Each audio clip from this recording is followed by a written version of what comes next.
ما یک سیاستی رو داشتیم، اشاره شد، سیاست حذف ارز ترجیحی در سال 1401.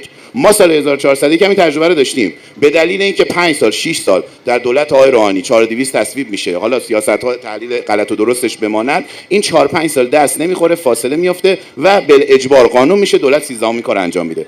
از همون ابتدای امر دغدغه خود شهید رئیسی بود که آقای دولت این 28500 دوباره 4200 جدید نشه، فرایند سیاست گذاری به نحوی باشه که ضمن عدم به عبارتی شوک دادن به زندگی مردم این اصلاح سیاست ارضی اتفاق بیفته. خب دو سه تا اتفاق میفته. یکی از این اتفاقات میشه اینکه به مرور، همونجوری که شما اشاره کردید، در یک شرایط مناسب و مساعد در طول مثلا 1 سال و نیم ما 450 قلم کالا رو خارج میکنیم از 28500 میکنیم نیمایی، ولی چون سیاست درست اتخاذ میشه تورم کاهش پیدا میکنه.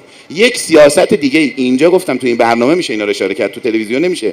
میاد دولت تعریف میکنه به نام سیاست ارز ترکیبی، میگه آقا من یه ارز محدودی دارم برای 28500، من بخشی از این ارزی که باید مثلا به روغن بدم، روغنی که تو دنیا قیمتش اومده پایین و به عبارتی حالا یه وارد کننده داره نفت میبره، بر اساس اون من یه فرمولی تعریف میکنم 30% ارز رو میام ارز آزاد میدم، 70% ارز 28500 توی جو، توی کنجاله، توی محصولات مختلفی که طرز ترجیح میگیرن. این سیاست پیاده میشه و بدون هیچ گونه افزایش قیمتی بر سفره مردم در تابستان 1403 با موفقیت اجرا میشه، به نحوی که وزارت اطلاعات سپاه سازمان بازرسی نامه میزنن به دولت جدید که آقا این سیاست رو ادامه بده. خب مسئول جدیدی که اومده نشسته همین مسئله رو توی سبد قضایی ما امروز ایجاد کرده، یک تنه میاد جلوی این سیاست رو میگیره، میگه آقا من نیازی ندارم، ارز ترجیحی کافیه، سیاست ارز ترکیبی لازم نیست.